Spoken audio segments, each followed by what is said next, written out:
பழைய டெல்லி கிழக்கு டெல்லி பகுதியிலே பல குடிசை வாழ் மக்கள் ஏழை மக்கள் இருக்கிறார்கள். அந்த தொகுதிகளின் முன்னிலை நிலவரங்கள் தற்போது தெரிய வர ஆரம்பித்திருக்கின்றன.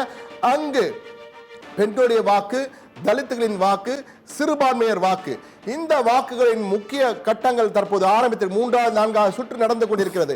எனவே அந்த சுற்றுகளிலே தற்போது அவர்களுக்கு ஆதரவாக வாக்குகள் பதிவாக ஆரம்பித்திருக்கிறது. ஆம் ஆத்மி ஒரு மறுவளர்ச்சியை நோக்கி சென்று கொண்டிருக்கிறது. இந்த தேர்தலை பொறுத்த மட்டும் தான் கூற வேண்டும் என்றால் மிகப்பெரிய தொய்வு ஏற்பட்டது. அந்த தொய்விலிருந்து தற்போது மீண்டு ஆரம்பித்திருக்கிறார்கள். ஏற்கனவே நான் அறிமுகத்திலே சொன்னது போல அரவிந்த் கெஜ்ரிவாலுக்கு ஒரு முறை அல்ல, இருமுறை இல்ல, பல முறை ஆபிச்சுவரி என்று போன்ற முடிவுரை எழுதினார்கள். ஒவ்வொரு முறையும் அவர் முடிவுரை எழுதும் போதெல்லாம் பீனிக்ஸ் பறவையை போல அவர் தொடர்ந்து முன்னிலை பெற்று வருகிறார். கடந்த 2 தேர்தலும் இப்படிதான் சொன்னார்கள், வெற்றி பெற்றார். இந்த தேர்தலையும் தற்போது எழ ஆரம்பித்திருக்கிறார். ஆனால் அது வெற்றியாக முடியுமா அல்லது பலமான எதிர்க்கட்சியாக மாறுமா என்பதை பொறுத்திருந்தான் பார்வையினர். என்றால் 3வது சுற்று 4வது சுற்று இன்னும் நிறைய சுற்றுகள் இருக்கின்றன. எனவே முழுமையான முடிவுகள் வரும்போதுதான் உறுதியாக எதையும் கூற முடியும். ஆனால் தற்போதைய நிலையிலே இந்த வித்தியாசம் குறைந்தது என்பது உண்மையிலேயே இரு கட்சிக்கும் கடும் போட்டி. நாம் ஏற்கனவே கூறியது போல நெக் அண்ட் நெக் ரேஸ் என்பார்களே, அதுதான் தற்போது டெல்லியிலே நடைபெற்றுக் கொண்டிருக்கிறது. பிரவீன், முக்கியமாக சண்முகம் அரை மணியில் ஒரு மிகப்பெரிய திருப்பமாக 2 திருப்பம் ஏற்பட்டிருக்கு. ஒன்று, பின்னடைவு சந்தித்து வந்த மணீஷ் சிசோடியா, அரவிந்த் கெஜ்ரிவால் முன்னிலை வகித்து வருகிறார்கள். இது மிகப்பெரிய ஒரு சாதகமான ஒரு மகிழ்ச்சியான செய்தியாக ஆம் ஆத்மி பார்க்கப்படுகிறது. இன்னொரு மிக முக்கியமான செய்தி என்னவென்றால் 30-39 என்ற நிலை மாறி இருக்கிறது. கிட்டத்தட்ட 9 என்ற வித்தியாசமானது குறைந்திருக்கிறது. 30 இடங்களில் ஆம் ஆத்மி, 39 பாஜக என்ற நிலை வந்திருக்கின்றது.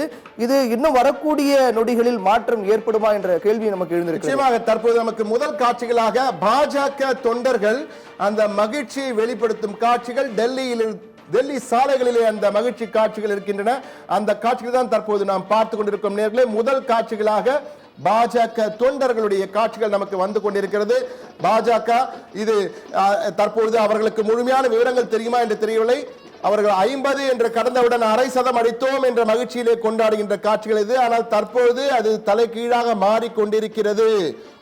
இன்னும் 39, 36 என்ற மேஜிக் நம்பரை தாண்டி 3 தான் இருக்கிறார்கள். 30, 39. எனவே கடும் போட்டி என்பது நிச்சயம், அதில் மாற்று கருத்தே இல்லை. என்றால் இன்னும் 13 சுற்றுக்கள் பாக்கி இருக்கின்றன. 3 சுற்றுக்கள் தான் முடிந்திருக்கிறது. 13 சுற்றுக்கள் பாக்கி இருக்கின்றன. எனவே முழுமையாக எண்ணப்படும் போது அடுத்தடுத்த திருப்பங்கள் தற்போது அரை மணி நேரத்தில் தடாலடி சரிவு பங்கு சந்தையை போல் இருக்கிறது. பங்கு சந்தையில் பார்த்திருப்பீர்கள், உடனுக்குடன் மாறுபடும். 38, 31 மேலும் குறைந்திருக்கிறது. பாஜகவுக்கு பங்கு சந்தை போல்தான் வீழ்ச்சி என்பதுதான் தற்போது பார்த்துக் கொண்டிருக்கோம். மீண்டும் எழுவார்களா அல்லது வீழ்ச்சியா, தொடர் வீழ்ச்சியா என்று தெரியவில்லை. 31 என்ற அளவிலே விழுந்திருக்க தற்போது ஆம் ஆத்மி வந்திருக்கிறார்கள். எனவே பாஜக அந்த பெரும்பான்மையை தாண்டி 1/2% அடித்தவர்கள் தற்போது பெரும்பான்மை பலமளவென சரிந்து விட்டார்கள். நிச்சயமாக இது பங்கு சந்தையை விட அதிகமாக அந்த ஏற்ற இறக்கங்கள் வந்து கொண்டிருக்கின்றன. எனவே நிச்சயமாக இது ஒரு 10 மீட்டர் ஓட்ட பந்தயம் தான் பிரவீன், அப்படிதான் ஓடிக்கொண்டிருக்கிறார்கள். வெற்றி அப்படிங்கிற உறுதியாகிற வரைக்கும் கடைசி நொடியில் கூட என்ன விதமான மாற்றமும் ஏற்படலாம் அப்படிங்கிற வகையில தான் தேர்தல் முடிவுகள் நம்ம பார்த்துக்கிட்டு இருக்கோம். அரை மணி நேரத்துக்கு முன்பாக அரவிந்த் கெஜ்ரிவால் பின்னடைவு, அதிசி பின்னடைவு, மணீஷ் சிசோடியா பின்னடைவு. தற்போது மேலும் ஒரு முக்கிய தகவல் கிடைத்திருக்கிறது. மிக முக்கியமான செய்தி நேயர்களே, மிக முக்கியமான செய்தி கிடைத்திருக்கிறது நமக்கு. தற்போது தேர்தல் ஆணையத்திலிருந்து கிடைத்த தகவலின் அடிப்படையில் மிக முக்கியமான செய்தி, 13 தொகுதிகளில் பாஜக ஆம் ஆத்மி இடையான வித்தியாசம் என்பது 1000 - 2000 வாக்குகளுக்கு இடையில் தான் இருக்கிறது. எனவே இந்த 13 தொகுதிகளின் வித்தியாசங்கள் மாறுபடும் பொழுது நிச்சயமாக தேர்தல் முடிவுகள் மாறுபடும், முன்னிலை நிலவரங்கள் மாறுபடும் என்பதில் மாற்று கருத்தில்லை. தற்போதைய நிலையிலே ஏற்கனவே மீண்டும் தெளிவாக சொல்கிறேன், 13 தொகுதிகளில் டெல்லியில் உள்ள 70 இடங்களில் 70 தொகுதிகளில் 13 தொகுதிகளில் வித்தியாசம், முதல் 2 இடங்களுக்கான பாஜக ஆம் ஆத்மி இடையான வித்தியாசம் என்பது வெறும் 2000 வாக்குகள் தான் இருக்கின்றன. அதிகபட்சமாக 2000 வாக்குகள் தான் வித்தியாசம். எனவே 13 தொகுதிகள் மிக முக்கியமாக பார்க்கப்படுகிறது. இந்த தொகுதிகளிலே வெற்றி பெறும்போது, வித்தியாசம் மாறுபடும் பொழுது நிச்சயமாக அது ஒட்டுமொத்த எண்ணிக்கையிலே பெரும் பாதிப்பை ஏற்படுத்தும் என்பதில் மாற்று கருத்தில்லை என்றுதான் பார்க்க வேண்டியிருக்கிறது. பிரவீன், 31, 38 அப்படின்ற வித்தியாசம் அப்படிங்கிறது பெரிய அளவில் மாற்றம் ஏற்பட்டு வருது.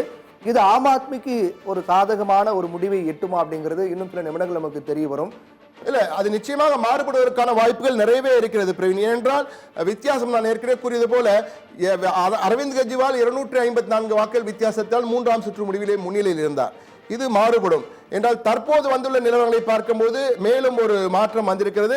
தற்போது பாஜக பக்கம் காற்று வீச ஆரம்பித்திருக்கிறது. பங்கு சந்தையில் வீழ்ச்சியை ஏறுமுகம் ஆரம்பித்திருக்கு. பாஜக 42, அரவிந்த் கெஜ்ரிவாலின் ஆம் ஆத்மி 28. எனவே இது நிச்சயமாக சுற்றுக்கு சுற்று மாறுபடும் என்பதில் மாற்று கருத்தில். தற்போது பிரேக்கிங் செய்தி வந்து கொண்டிருக்கிறது. மிக முக்கியமான பிரேக்கிங்.